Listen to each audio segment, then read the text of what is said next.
Hai, Assalamualaikum. Kali ini kita akan sambung tajuk pengurusan data bahagian 2. Objektif pembelajaran kita di akhir pembelajaran kami dapat menyelesaikan masalah melibatkan perwakilan data. Kriteria kejayaan pertama, saya boleh mengira mode, median, mean dan julat. Kedua, saya boleh menyelesaikan masalah berkaitan piktograf, carta palang dan carta pai. Jom imbas kembali apa itu mode. Mode ialah nilai atau item yang paling banyak atau paling kerap muncul. Rajah menunjukkan wang saku bagi 10 orang murid. RM2, RM3, RM4 dan RM5. Kekerapan yang paling tinggi iaitu 4 orang murid. Jadi, modenya ialah RM3.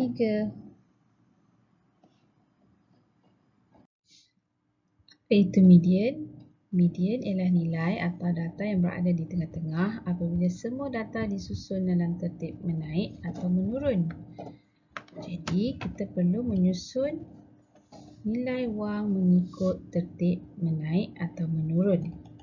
Bermula dengan RM2, RM3 sebanyak 4, RM4 sebanyak 3, RM5 sebanyak 2. Kemudian kita perlu mencari nilai yang berada di tengah-tengah. Jadi nilai yang berada di tengah-tengah ialah RM3 dan 4.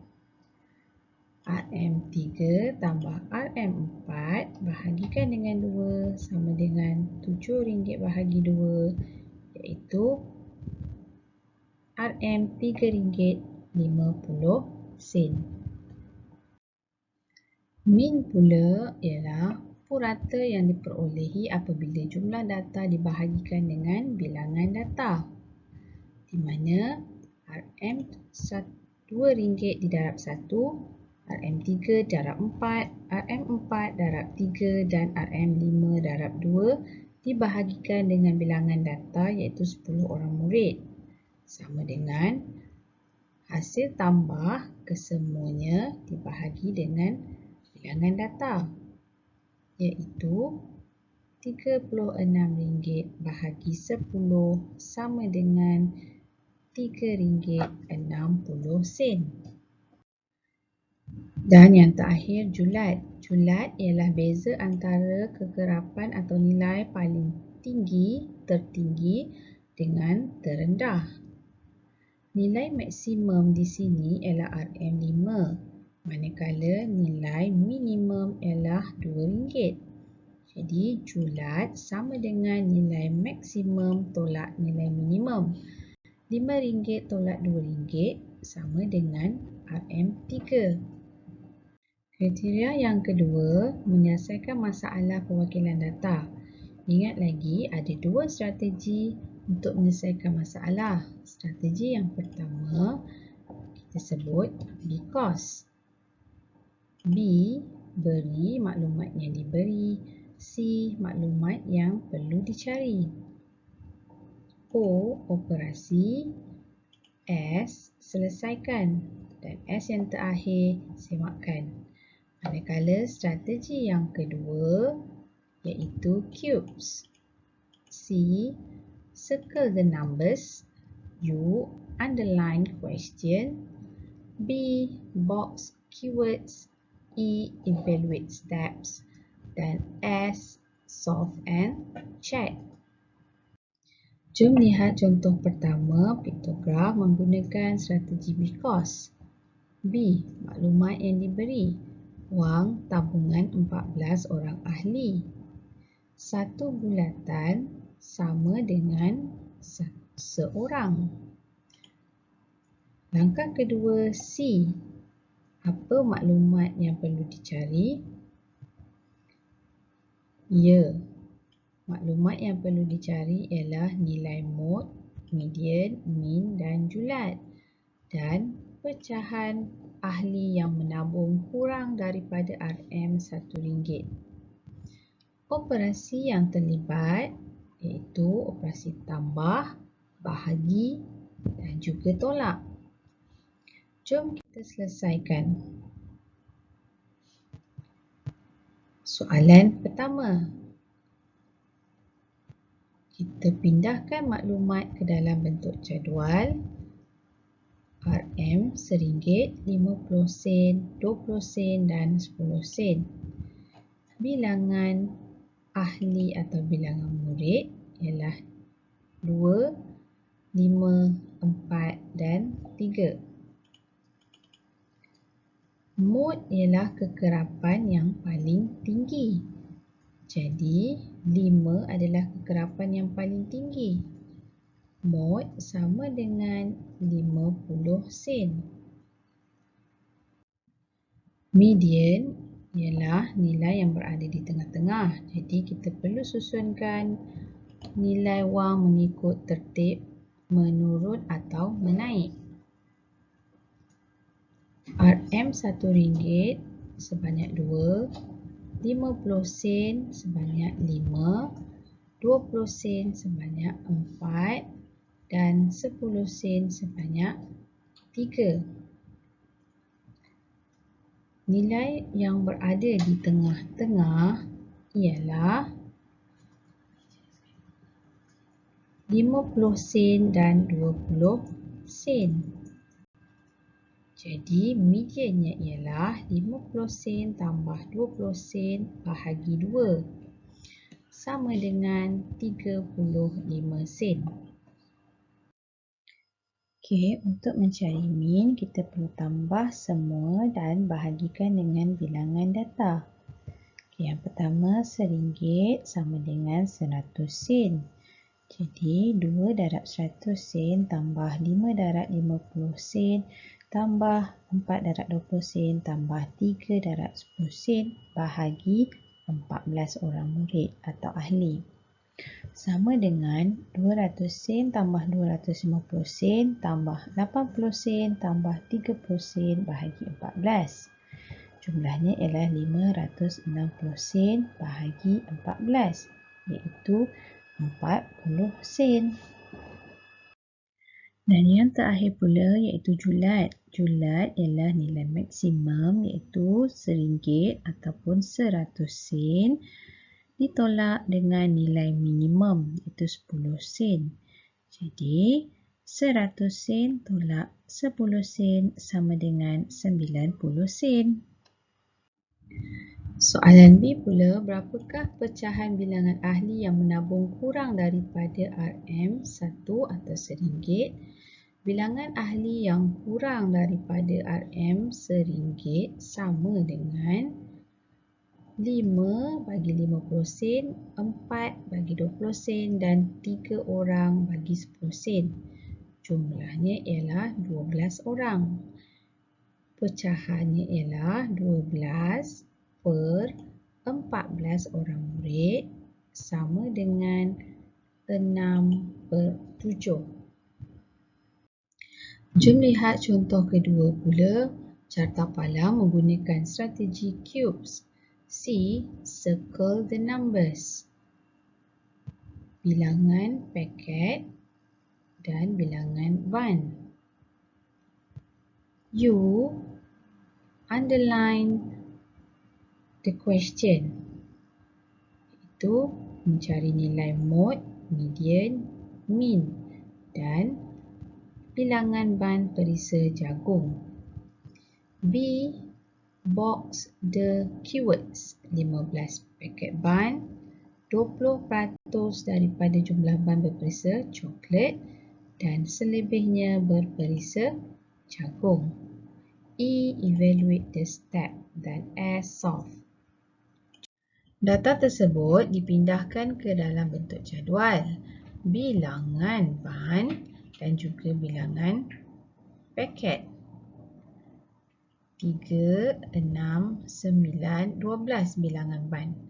Bilangan paket pula 2, 4, 6 dan 3. Untuk mencari nilai mod, kita perlu melihat kekerapan yang paling tinggi. kekerapan yang paling tinggi ialah 6. Jadi, modnya ialah 9 ban. Untuk mencari median, kita perlu menyusun nombor mengikut tertib menaik atau menurun. Bilangan ban 3 sebanyak 2, 6 sebanyak 4, 9 sebanyak 6 kali dan 12 sebanyak 3 kali. Ingat, nilai median berada di tengah-tengah. Jadi, nilai yang berada di tengah-tengah ialah 9. Maknanya median adalah 9 ban. Untuk mencari min ialah min purata hasil tambah dibahagi dengan bilangan data. 2 darabkan dengan 3 tambah 4 darab 6, 6 darab 9 dan 3 darab 12 dibahagi dengan bilangan data iaitu 15 paket. Sama dengan jumlah paket iaitu 120 bahagi 15 dan min atau purata ialah 8 ban. Soalan B pula, 20% daripada jumlah ban adalah perisa coklat dan selebihnya ialah perisa jagung. Daripada peratus 100%, 20% adalah coklat dan 80% adalah jagung. Jadi, berapakah nilai 80%? 80% didarabkan dengan jumlah tadi 120. Dan jawapannya ialah 96 ban. Contoh ketiga pula iaitu carta pai. Daripada carta pai ini, kita boleh pindahkan maklumat atau data ke dalam bentuk jadual. Tempoh masa dan peratus murid. Tempoh masa ialah 25 minit, 30 minit, 35 minit dan 40 minit. Peratus murid ialah 25 minit 20%, 30 minit 20%, 40 minit 20%, 35 minit tidak dinyatakan. Soalan A, berapa peratuskah murid yang mengambil masa 35 minit untuk menyiapkan poster? Ingat, carta pai jumlahnya ialah 100%. Jadi, untuk mencari masa 35 minit, 100% ditolak dengan peratus yang diberi, iaitu 100 tolak 60%. Jadi, peratus murid yang mengambil masa 35 minit ialah 40%. Soalan B, kira bilangan murid yang mengambil masa lebih daripada setengah jam iaitu 35 minit untuk menyiapkan poster. Peratus murid yang mengambil lebih 30 minit iaitu 35 minit sebanyak 40%, 40 minit 20%. Jumlahnya ialah 60%. 60% atau 60% darabkan dengan jumlah murid iaitu 15 orang. Permudahkan menjadi 9. Jadi jawapannya ialah 9 orang. Soalan C pula, hitung mod, median, min dan julat. Untuk mencari mod, kekerapan yang tinggi iaitu 40%. Jadi modnya ialah 35 minit. Untuk mencari median, kita perlu susun bilangan murid mengikut susunan menaik atau menurun. Tapi sebelum itu, kita perlu tahu apa nilai bagi 10%. 10% sama dengan 1/10. 20% sama dengan 1/5. 30% sama dengan 3/10 dan 40% sama dengan 2/5. Jadi sekarang kita perlu mencari bilangan murid. Bilangan murid bagi tempoh masa 25 minit ialah 1/5 darab dengan 15. Itu sama dengan 3 orang. tempoh masa 30 minit pula 1/5 darab 15. Sama juga 3 orang murid. Manakala bagi tempoh masa 35 minit, 40% sama dengan 2/5 darab 15. Sama dengan 6 orang murid. Dan tempoh masa 40 minit juga 1/5 darab 15 sama dengan 3 orang murid. Sekarang kita perlu susunkan tempoh masa mengikut urutan. Okey, 25 minit sebanyak 3, 30 minit sebanyak 3, 35 minit sebanyak 6 dan 40 minit sebanyak 3. Jadi nilai yang berada di tengah-tengah ialah 35 minit. Okey, untuk mencari min, darabkan bilangan murid dengan tempoh masa. 3 darab 25 minit, 3 darab 30 minit, 6 darab 35 minit dan 3 darab 40 minit dibahagikan dengan 15. Hasil tambahnya 75 tambah 90 tambah 210 tambah 120 minit bahagi 15 iaitu 495 minit bahagi 15. Jadi puratanya ialah 33 minit. Okey, yang terakhir iaitu julat. Ingat, julat ialah nilai maksimum tolak nilai minimum. Jadi, julat sama dengan 40 minit tolak 25 minit. Sama dengan 15 minit. Itu sahaja. Terima kasih kerana menonton. Jumpa lagi.